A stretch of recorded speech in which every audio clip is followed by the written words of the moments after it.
Hello mga mare! Welcome to my mini vlog. Late ka na! Ka na kay Grandpa.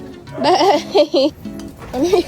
Magandang araw mga mare. Ito yung pang second day na papasok tong batang maliit sa school at pati na rin yung buong linggong journey niya sa pagpasok. Katapos niya kumain ng almusal dyan, ayan, at pinainom lang din siya ng papa niya ng gatas. Sa baso na siya umiinom ng gatas mga mare at pinalay ko na rin nga pala siya sa pagdede sa akin simula nung nag 2 years old siya. Medyo nakaka-guilty nga dahil simula nung winalay ko siya, naging mas malapit na siya sa papa niya kaysa sa akin. Ibihisan ko nga siya dyan mga mare pero ayaw magpabihis sa akin at ang gusto nga ay yung papa niya yung magbibihis sa kanya. Samantalang dati walang inurasan, ako palagi yung hanap-hanap niyan kaya minsan nakakamiss din talaga yung breastfeeding moments namin.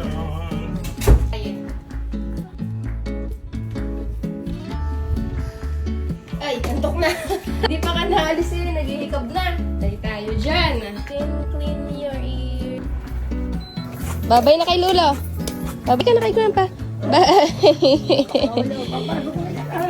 Di talaga namin nakalain mga mare na mararanasan ulit namin mag-asawa yung ganito, yung maghahatid sundo ulit kami ng anak namin sa school. Alam niyo naman na 10 years yung agwat nitong batang maliit sa atin niya, kaya para talaga ulit kaming nag-back to zero. Pero mas okay naman ngayon mga mare kaysa nung dati dahil noon nga ako lang talaga mag-isa lahat yung nag-aasikaso. Kaya ito nga at wala pang 5 minutes, nakarating na rin kami kagad dito sa school dahil malapit lang naman nga to sa amin. Okay naman yung mood nitong batang maliit pagkarating namin dito, tumakbo pa nga siya kagad dito sa may slide at nagyayaya kagad maglaro. Pero nung tinawag na nga siya ni mga mare para papasukin dito sa loob, ayan, at nag-umpisa na nga kagad mag-iyak. Pati nga itong tatay niya, tingnan nyo, at parang maiiyak na rin yata.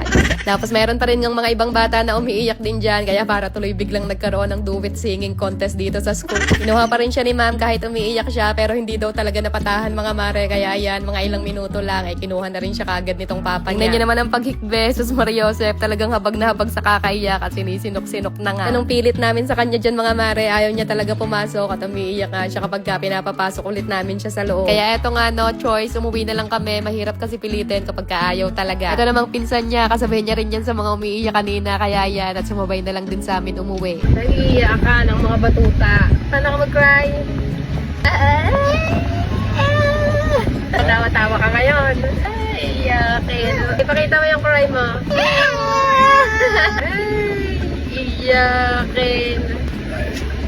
Then, sumunod na araw naman mga mare, eto at itatry ulit namin at baka nga ako magbabago na ngayon ng ihip ng hangin. Huwag ka na magka-cry. Pagka may umiiyak na bata, ano sasabihin mo? It's It's okay. Opo. Sabihin mo sa bata, pag may umiiyak, don't cry. It's okay. okay. Aki is behave. 30, uwi na naman ng bata. So, yun nga ngayong araw, tumagal naman siya na mahigit 1 oras at after no, nag-iyak na ulit. Kaya ito, at maaga na naman nga ang uwian namin. Okay lang yun. Baby ka pa naman talaga, anak. It's okay. Baby pa naman talaga to eh. Dito nga, nag-decide na kami mag-asawa na siguro tatry na lang ulit namin next year at baka nga ako napaaga naman masyado tong batang maliit. Sa ngayon, susulitin na lang muna namin yung kakulitan niya sa bahay kaya hanggang dito na lang muna yung school journey nitong aming bunsuan. Siya pa na mga mare, ayun lang muna ulit ang aming mga simpleng kaganapan. See you again sa next vlog. Good night na muna at ayun lang muna ulit for today.